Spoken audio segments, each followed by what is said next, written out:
السلام علیکم دوستو، یہ واقعہ حضرت موسیٰ علیہ السلام کے دور کا ہے۔ وہ دور جب پہاڑوں، جنگلوں اور وادیوں میں کئی اللہ کے عاشق تنہائیوں میں اپنے رب کو یاد کرتے تھے۔ انہی میں ایک چرواہا تھا۔ وہ بکریاں چراتا، مگر اصل میں اس کا دل چرواہی میں نہیں بلکہ اللہ تعالیٰ کی محبت میں کھویا رہتا تھا۔ وہ مخلوق سے دور جنگل کی خاموش وادیوں میں بیٹھ کر اپنے رب کے حضور گریہ و زاری کرتا۔ یہ چرواہا عام انسانوں کی طرح نہیں تھا۔ وہ دراصل ایک مجذوب تھا، یعنی اللہ کی محبت میں اس قدر ڈوبا ہوا کہ دنیا کی باتوں سے بالکل بے نیاز ہو چکا تھا۔ جب بھی بکریاں چرا رہا ہوتا تو اس کے لبوں پر اپنے رب کی یاد اور اس کی محبت میں عجیب دعائیں اور باتیں جاری رہتیں۔ ایک دن وہ چرواہا بکریوں کے ساتھ جنگل میں ایک گھاٹی میں بیٹھا آسمان کی طرف دیکھتے ہوئے اپنے رب سے یوں ہم کلام ہوا: اے میرے اللہ، اے میرے مالک، تو کہاں ملے گا؟ اگر تو مجھے مل جائے تو میں تیرا نوکر بن جاؤں، تیری خدمت کروں، تیرا بستر صاف کروں، تیرے پاؤں دباؤں۔ اگر کبھی تو بیمار ہو جائے تو میں تیری تیمارداری کروں۔ اگر تیرا گھر دیکھ لوں تو صبح و شام تیرے لیے دودھ اور گھی لے کر آؤں۔ اے میرے اللہ، میں تیری خدمت کے لیے اپنی ساری بکریاں قربان کر دوں۔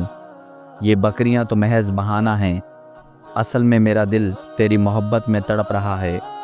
وہ عاشق الہی اپنے سچے دل سے ایسی باتیں کر رہا تھا جن میں عشق تو تھا مگر شرعی ادب کی باریکیاں نہ تھی۔ اسی وقت اللہ کے جلیل القدر نبی حضرت موسیٰ علیہ السلام وہاں سے گزرے۔ جب آپ نے چرواہے کی یہ باتیں سنی تو چونک گئے۔ آپ کو محسوس ہوا کہ یہ چرواہا اپنے الفاظ میں اللہ کی ذات کے ساتھ ایسی نسبتیں جوڑ رہا ہے جو اس کی شان کے لائق نہیں۔ حضرت موسیٰ علیہ السلام نے سخت لہجے میں فرمایا: اے چرواہے، تجھے شرم نہیں آتی؟ کیا اللہ تعالیٰ کو نوکر کی ضرورت ہے؟ کیا ان کے سر پر بال ہیں جنہیں تو کنگھی کرے گا؟ کیا وہ بھوکے پیاسے ہوتے ہیں کہ تو دودھ اور گھی لائے گا؟ کیا وہ بیمار ہوتے ہیں کہ تو ان کی تیمارداری کرے گا؟ اللہ تعالیٰ ان سب کمزوریوں اور محتاجیوں سے پاک ہیں۔ تیری یہ باتیں جاہلانہ ہیں۔ اللہ کی ذات ہر نقص سے منزہ اور بے نیاز ہے۔ چرواہے نے جب حضرت موسیٰ علیہ السلام کی ڈانٹ سنی تو اس کا دل ٹوٹ گیا۔ اس کے چہرے پر غم کے بادل چھا گئے۔ وہ ندامت اور مایوسی کے عالم میں رونے لگا۔ اس نے اپنا گریبان پھاڑ ڈالا اور جنگل کی طرف بھاگ گیا۔ اس کا دل یہ سوچ کر کانپ رہا تھا کہ شاید اس کے الفاظ سے وہ اللہ کی محبت سے محروم ہو گیا ہے۔ اس لمحے حضرت موسیٰ علیہ السلام پر اللہ تعالیٰ کی وحی نازل ہوئی: اے موسیٰ، تم نے میرے اس بندے کو مجھ سے کیوں جدا کر دیا؟ میں نے تمہیں لوگوں کو اپنی طرف بلانے کے لیے بھیجا ہے، جدا کرنے کے لیے نہیں۔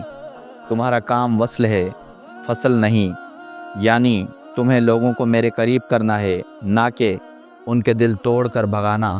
یہ وحی سن کر حضرت موسیٰ علیہ السلام پر لرزہ طاری ہو گیا۔ آپ کو اپنی چند کلامی پر افسوس ہوا۔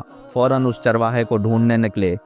آپ نے اسے جنگل میں پایا جو غم اور ندامت کے آنسو بہا رہا تھا۔ آپ نے اسے تسلی دی اور فرمایا: اے چرواہے، خوش ہو جا، تیرا رب تیرے اخلاص اور محبت سے راضی ہے۔ تیرے الفاظ میں چاہے کمی تھی لیکن تیرا دل سچا تھا، اور اللہ تعالیٰ دل کی کیفیت کو دیکھتا ہے، الفاظ کو نہیں۔ دوستو، اس واقعے سے ہمیں کئی بڑے سبق ملتے ہیں۔ پہلا سبق یہ کہ اللہ تعالیٰ الفاظ سے زیادہ دلوں کے حال کو دیکھتے ہیں۔ کبھی سادہ دل بندہ اپنی محبت کو ان الفاظ میں بیان کرتا ہے جو آداب کے خلاف لگتے ہیں، مگر اس کا اخلاص اللہ کے نزدیک بہت قیمتی ہوتا ہے۔ دوسرا سبق یہ کہ نصیحت ہمیشہ نرمی اور اعتدال سے کرنی چاہیے، ایسی سختی نہیں کرنی چاہیے جس سے کوئی بندہ اللہ کی رحمت سے مایوس ہو جائے۔ اور تیسرا سبق یہ ہے کہ ہمارا کام لوگوں کو اللہ کے قریب کرنا ہے، نہ کہ انہیں ڈانٹ ڈپٹ کر دور بھگانا۔